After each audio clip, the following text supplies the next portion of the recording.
Everybody, it's Ruby here today, and today I wanted to talk about my Accutane experience. These are videos that really helped me out when I was on Accutane because I was able to get other people's points of view, and I thought that I would contribute to the discussion by uploading my own now that I've had a year since I started it and about 6 months since I stopped it. This is very different than other videos that I've done. I generally don't do, fashion and lifestyle and care and health and beauty and stuff like that.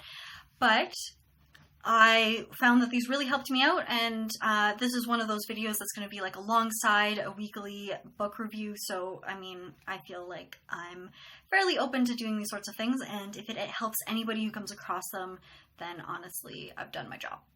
I'm going to split this video up into a couple of different parts. So the first is going to be my acne history, which hopefully I'll do very quickly because I don't think anybody really cares that much about my acne history, but it's going to justify a little bit about why I started Accutane. The second part is going to be my sort of research behind Accutane and why I decided to go on it. And then I will talk about my Accutane experience and some products that I would recommend. None of these products have in any way been sponsored or given to me. I've seen them in other people's videos and I've seen them online and in articles and things like that, and they are generally considered to be really nice, soft, and gentle cleansers, so they're not necessarily anything that is affiliated with any sort of sponsorship. So let's get started. So for acne history, I started getting acne pretty much as soon as I hit puberty. My entire family has skin problems in forms of like rashes and acne and stuff. So I always knew that that was something that was going to happen to me as well. But I was told, once I stop being a teenager and become an adult, a lot of this will stop. So I went on cleansers and stuff. I know by the time I was 13, because that's when I started to go hard on it, but I'm pretty sure that I started before that, but I don't have a clear idea as to when it really specifically started.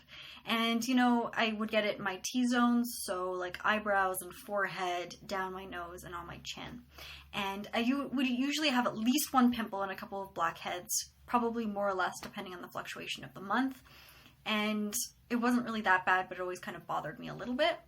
And then when I was a teenager, I started going on the birth control pill, and that helped a lot because instead of having a lot of testosterone that would create a lot of oiliness and a lot of acne, instead I had a lot of estrogen, so that sort of helped negate some of it. And I didn't realize how much it helped until I went off of it.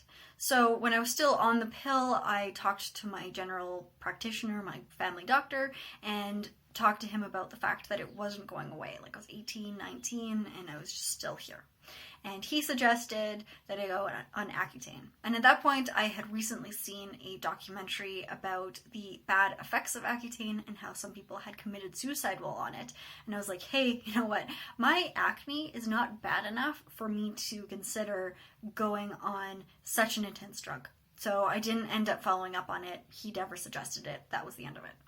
But then I stopped being on the pill and went on a different form that didn't have any more estrogen in it. And that resulted in having extremely bad cystic acne all over my cheeks, my chest, my back. So it went from face acne to like body acne, and it became adult full-blown cystic acne. So it was way worse than anything else I had experienced. And instead of it going away like people had suggested, it was getting worse. And so I went back sort of in a panic, being like, nothing else has ever helped. I don't know what to do. And he's like, well, you should go on Accutane. So I was still really suspicious about it. So I decided to research it, and he gave me a printout, and so he gave a printout for like some patient information on Accutane, and I researched some of it, and he gave me some blood tests and a prescription. He's like, take the blood tests in a week. If you don't hear anything back, if it's all negative, start taking it, and then we'll do another test in a month. As people probably already know if they're watching this video, Accutane is a way of completely drying out the system and giving a whole bunch of vitamin A, which is filtered through the liver, and it results in a complete change of how your body produces oils and deals with skin. So you go through a certain amount of it, and it's set up so that it's an accumulation of the drug. So a lot of things that can go wrong are related to the liver, they're related to your body drying out and cracking, it's relating to rashes, and problems with your eyes, because your eyes have to do with vitamin A and with sun exposure. And then there are other things that are really scary, like suicide and depression and like irritable bowel syndrome and ulcerative colitis and a lot of like digestive stuff. So I was like, you know what? I still don't know if I really want to go on this. So I looked it up, and I found that a lot of the information was based off of just self-care. A lot of it was just drink lots and lots and lots of water. Just watch out for symptoms. If they get any worse, go back to a doctor and stop it, because the effect of Accutane is based off of accumulation of the drug in your system.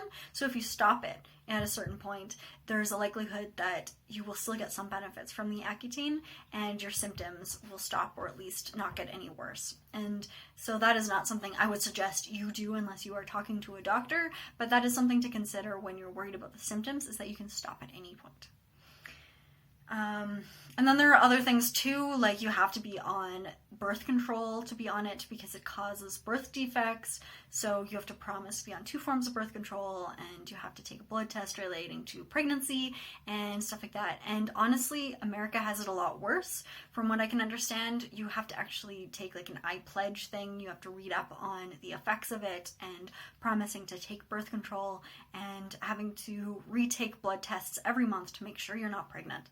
So women have a lot harder of a time in order to keep on Accutane. Now the thing about Canada, which is where I am, is that we don't have that same thing. But generally we are on 2 forms of birth control, and then they just trust us to make sure that everything's okay and to continue taking blood tests if something is getting worse, if you have problems with your liver or anything like that that needs to be constantly monitored. The other thing is that the really severe side effects are really rare. They're like less than 1%, and they're more of an anomaly than they are of anything that is a risk factor, but that they need to be on sort of like the side effects of the box in order for like Accutane to not get into any more lawsuits. That doesn't mean that it isn't a major problem, but that there are some correlative aspects that are important to consider for this. So when you consider these specific problems, you have to consider the age in which they happen. So usually when someone says like, oh, it's a correlation, not a causation, that could mean that there are other factors to consider. And generally you should also like think on your own as to how much that relationship still matters. But when it comes to medical things, the thing to consider for this specifically is that the age in which you start taking Accutane is the age in which things are more likely to crop up.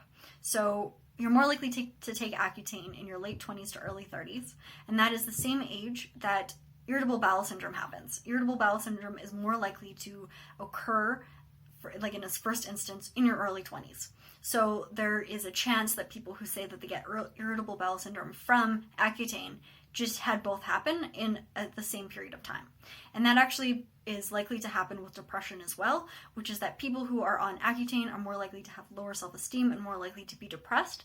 And so being on Accutane could be just co-occurring. But at the same time, I mean, like, Accutane is supposed to help someone's self-esteem. So, I mean, if it doesn't get better, then you know that could potentially be part of Accutane. So basically, I realized that a lot of the risks relating to Accutane were risks that could happen with any sort of pill. It's just that, you're dealing with teenagers, so it's sort of a different sort of thing to consider. So I went on it. I was on it for 6 months. I had a lower dose that was accumulating over time. That's supposed to be more robust in terms of long-term action. So instead of like just giving your body a whole bunch all at once, your body can kind of like interact with the drug and sort of help it out. I found that the thing that happened the most was that I was just always uncomfortable all the time. I was constantly thirsty. I was drinking probably 1 liter to 2 liters of water a day. I don't subscribe to the whole 8 cups of water a day because honestly, just drink when you're thirsty. But I was drinking way more than 8 glasses of water a day. So that was something to consider. And I found myself to be uncomfortable all of the time. My skin was cracking, my lips were cracking, my skin was dry. I couldn't really be out in the sun very often. And when I was going out into the sun, especially in August, I was getting rashes all over my arm. I was actually getting them where if I didn't wear a long sleeve like cardigan when I was on a vacation, I would start to immediately be getting rashes on my arm. So that was really intense. And in April, I stopped it for about a week because I was at the doctor for the rash and they didn't know what was going on. They were circular, so they thought that maybe there might have been a problem with my liver. So they had me stop it for a week. They tested me for my liver. Everything was fine, so I went back on it. And the thing is that it was probably actually just the sun. But doctors do have your back for that sort of thing. They do worry about what could potentially be happening with Accutane. And that also happened with the optometrist. I had what they thought was a hole in my eye. It was like a retinal detachment. And so I ended up going to an ophthalmologist and then a retina specialist to check that out. And they discovered that everything was fine. There's probably more likely to be because I was nearsighted. But because I was on Accutane, they accelerated my concerns. In terms of products that really helped me out, because I was constantly dry all of the time. So this is something that is always recommended, which is Eucerin. This is a different form of it. This is like a lighter formulation with SPF 15 sunscreen. And so because it's a lighter version, I actually just use this for my face, which is why there's actually some left. But the other one that everybody always recommends is the Eucerin Original Lotion for very dry, sensitive skin. And this is essentially Vaseline. It is extremely thick. It is like it covers everything. It's like cookie dough, like it's so thick.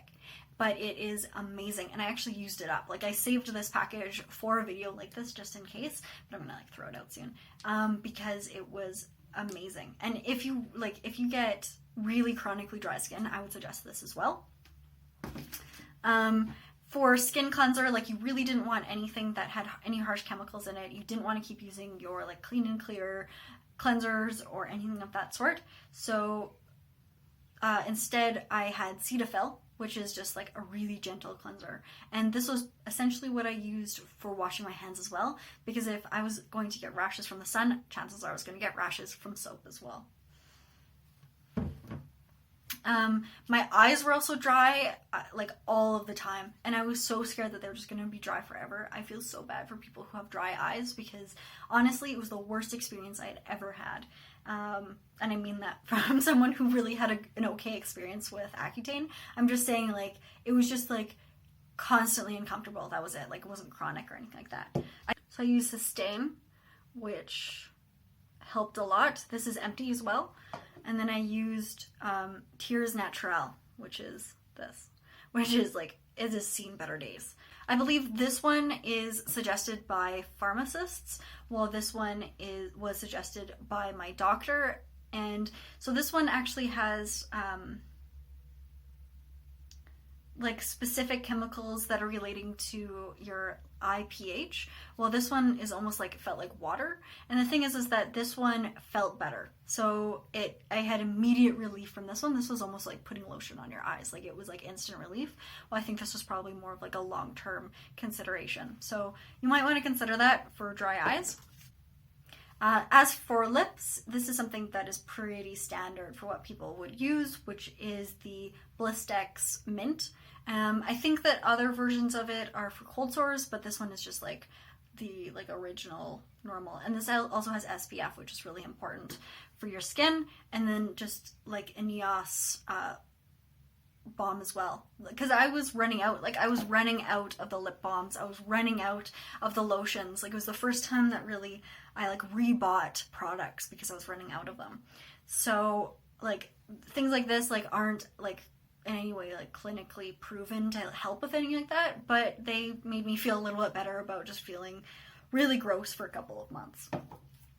For after Accutane, like I have foundation on right now, but if you were to look at my face, I don't actually have any pimples. I have like one popped pimple right here, and I think I have a couple of blackheads. I had a lot of started. I had a lot of acne 4 months in, and then at about 5 months, 6 months, and afterwards I had no acne. It was only about a couple of months after I stopped Accutane that I got the acne back, but it is a very small amount. And anytime I get acne now, it's no longer like a systemic problem. It's like, oh, you slept on a dirty pillowcase, or oh, you left your glasses on too long and there's a mark here.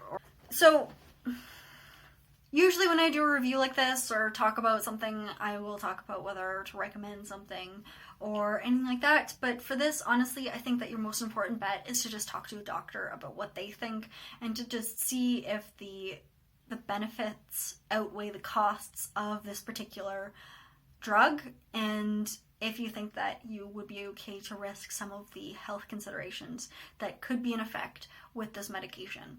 Like I said, a lot of the really scary ones are unlikely to happen, and you can always stop the drug if you think that something wrong is happening. But generally, like honestly, there's so many people online who've talked about how amazing this drug is as well.